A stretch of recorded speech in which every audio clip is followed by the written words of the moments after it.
Hello everybody, it's Tim again, here with another video, this time for review for Argylle of all things, which is pretty off the beaten track for the movies I review, because I usually review horror flicks.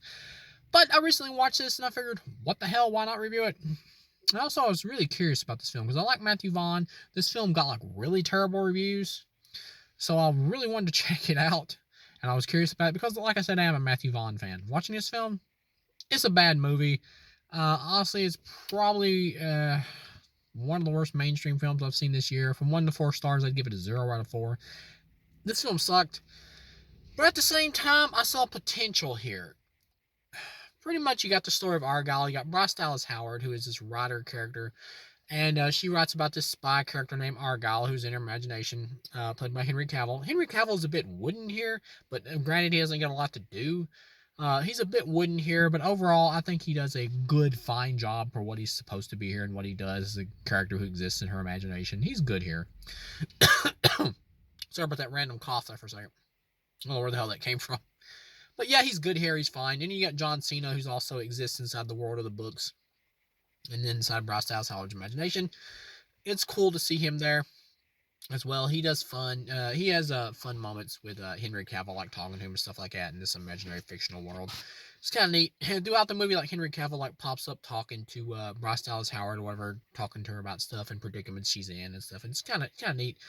The movie doesn't really explain why that's happening, though, for the most of it, until you get to the main end where Samuel Jackson explains it's your subconscious talking to you, trying to tell you something about who you really are. And the biggest problem with this movie is the insane amount of twists that are in this film, like over and over. And this film is purposely meant to be a comedy, an action spy send-up comedy. You're not supposed to take it seriously. Matthew Vaughn's hoping that you'll be having fun with the film. And so if you're laughing along with the film when it keeps throwing twist after twist, he's hoping that you're just going to be like, that's ridiculous. But, it's funny, though, because it's just so ridiculous. It's both kind of a good... which is a mistake in my opinion, because it doesn't work, because most of the twists are not really that good. They're not really that fun. Bryce Dallas Howard ends up on a train, and she's being rescued or whatever from these other assassins we find out are actually evil spies by Sam Rockwell, which is pretty cool. And Sam Rockwell's helping her out, and she like hallucinates and imagines him as like Henry Cavill or whatever at some points through it while he's like beating people up, and it never really explains why she's doing that. But it's still kind of a fun action scene. The action in this movie is well done. It's good for the most part, and it's fun. And you get throughout the movie, he's protecting her, and basically the story he tells her is that you're a book writer, and you're so good and intuitive about what spies do and all that this organization is trying to evil organization is trying to take you out. And throughout the movie, she talks to her mom, played by Catherine O'Hara, and you don't see the father, so you thinking in your mind, if you're savvy about movies, okay, the father's going to be some kind of surprise cameo. And Bryan Cranston plays the leader of the evil spy organization who's chasing after Bryce Dallas Howard to kill her because they believe she has information about him or whatever. Which, when you get this first part of the movie or whatever, when it's going through this idea for the plot, it's pretty far-fetched. But at the same time, it's still decently entertaining with some of the action scenes. And Bryce Dallas Howard has this real cute cat she carries around in a carrier backpack or whatever. And it's pretty cute. And a lot of times the cat is CGI and it is noticeable. But for the most part, the cat's pretty adorable. And Sam Rockwell's allergic to cats and he keeps complaining about it. And it's pretty funny. And then you get to the moment or whatever where she's in a hotel room with Sam Rockwell, and coincidentally the door's just open, and he's on the phone talking about how I'd like to put a bullet in her head because she's so, because she's driving me crazy. And that's when she's like, oh no, he's sorry about that cough again, but sorry, he's secretly evil. I better get the hell out of here. And so it's like, and then later on in the movie, when he finds her, he explains to her well, no, you shouldn't take things so literally. I just said that because I was annoyed. It's that doesn't feel earned. It feels way too coincidental and just such a movie cliche that she just happens to walk by with the doors open while he's complaining, I'd like to shoot her. It's okay. And then she goes to her parents, and Catherine O'Hara's there, and Bryan Cranston, the evil villain, turns out to be her father. Here's where we get the next audience curveball after the Sam Rockwell thing, where it's no, these are not really your parents. You were, they don't explain it here yet, but these people are not really your parents. And then Catherine O'Hara whips out a British accent. It just feels totally unearned. Like when Sam Rockwell, Bryan Cranston first showed up as her father, I started to think, well, maybe the twist is going to be that Sam Rockwell is actually secretly evil, and Bryan Cranston's team are the good guys, and they were trying to rescue her from him. Maybe that's what they were trying to do. And I thought, even that doesn't make total sense and doesn't feel earned. But that's what I thought they were going for. But no, that's not what they're doing here. And Catherine O'Hara gets shot by Sam Rockwell, who rescues her again. They get away, and then you find out for the next twist that she herself is actually a secret agent, and they were trying to kill her because she knows information about him or whatever, Bryan Cranston's group. And she's actually a secret agent that was working with Sam Rockwell's team or whatever to take these people down. And she wound up getting amnesia, and her memory was lost. And then Bryan Cranston and Catherine O'Hara showed up to basically brainwash her into thinking, making her think they were her parents. And they just surveyed her for 5 years, try to see if she remembered anything. It's really ridiculous in terms of a plot, completely ridiculous. The moment the movie did that, I was like, okay. And then you get to the end, we get another twist. We're coming to find out she was actually working with Bryan Cranston, that she was a traitor against Sam Rockwell's team the whole time, and that she was secretly working with Bryan Cranston's team. There's just too many. There's too much going on here in this movie. It just lays upon layer after layer after layer.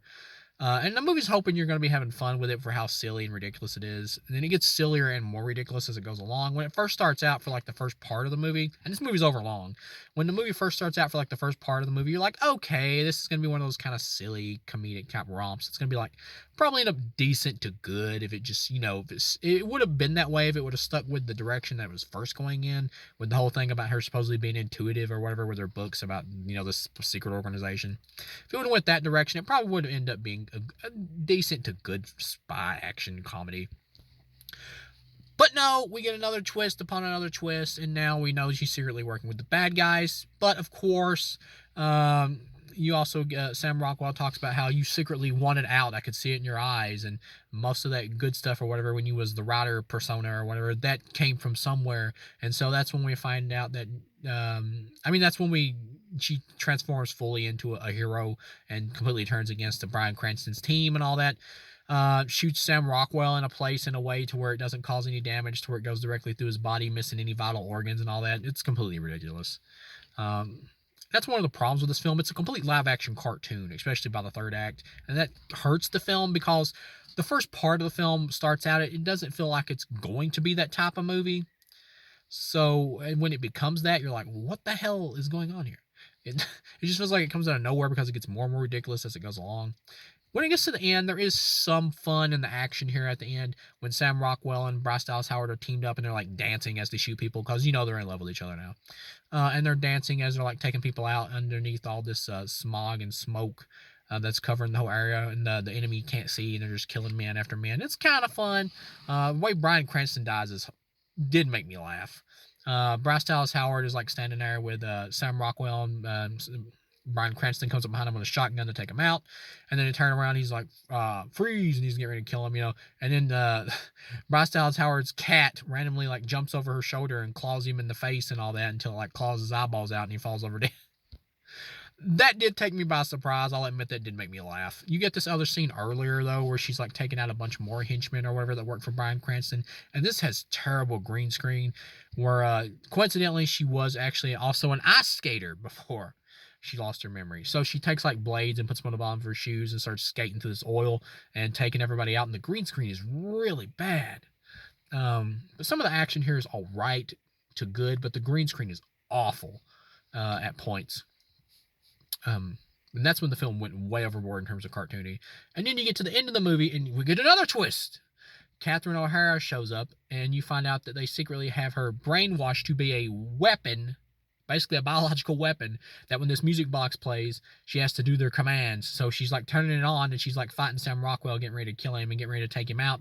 And then behold another twist where one of their ex-comrades who they thought were dead, who's on Sam Rockwell's team, shows up and like knocks Catherine O'Hara out and rescues them. So that takes care of that. And day is saved. They blow the entire facility up. The bad guys are done. They head back home. She's still keeping her author persona, and she's talking about her latest Argylle book. And then all at once, Henry Cavill, who's been imaginary the entire time, stands up in the crowd and says, I think we have a lot to talk about. He says something like that. And then it's like, oh shit, another twist. You mean after all this time, the character Argylle, played by Henry Cavill, who was in her imagination, was actually based on someone she used to know before she lost her memory? So it's yet another twist. And then the movie ends, you're like, oh my gosh, enough. And then throughout the credits, it has it throws in like a connected universe, expanded universe link to link this movie with the Kingsman movies, where you find out the Argylle character played by Henry Cavill, his younger version, was a member of the Kingsman group. The Kingsman movies I have not seen in a long time. I remember really liking the first one, and then after that, when it got to like the second one and the rest, I remember just like jumping off ship and not caring once they did the second one, because I just didn't like the direction of it. But I did really enjoy the first one. I'm thinking about rewatching those films just to see how I would feel about them now. But in terms of this movie as a film, it is easily a 0 out of 4. This is a terrible film. I will say this. Knowing where this film goes and how ridiculous and bonkers it gets, I'm tempted to rewatch it, because knowing what this film is, this is Matthew Vaughn trying to create another Kingsman type movie or whatever. This is him basically doing a silly Kingsman type extravaganza type movie, but without the Kingsman brand on it. It's pretty much that. And if you're a big fan of like Matthew Vaughn, like in terms of his Kingsman movies and all that, and maybe that's when you jumped aboard with the director. Like I remember this guy back when he did Stardust and X-Men First Class. But if you're like a huge fan of his Kingsman movies and you want like more of that, but not as good, but still enjoyable, somewhat in that vein, if you just accept this movie as like just another silly like Matthew Vaughn Kingsman type movie, then I think you probably could have fun with this. But as its own movie, this is terrible. But yeah, that's why I feel like rewatching it, because knowing what this film ends up being and what it really is, which is pretty much just like a Kingsman type film, like Matthew Vaughn repeating himself again, I still don't think it would be great. But watching it in that way, I think it would end up probably being good if you could just accept it for the live action cartoon that it is. But as its own movie, this is awful. But yeah, apparently he wants to set this up for like a trilogy, to do like another. He wants to do a prequel about like the young version of Argylle, who's actually a real guy. As you remember the Kingsman group, and then he wants to do a sequel, I guess, probably with Henry Cavill as the older Argylle. Overall, though, like I said again, as a movie, this sucked. As just another silly like movie and part of the Kingsman universe, the green screen at the end is still awful, but knowing what this film is, and meeting it on its own terms of what it is, if you're a big fan of those Kingsman movies, I can see you having a good time with this one at the very least, for its silly nature. But I think most mainstream audiences will probably hate this one. But I do think this flick will end up with a cult following. From Matthew Vaughn fans, and like I said, fans of the Kingsman franchise. So thank you guys for watching, and I'll see you again.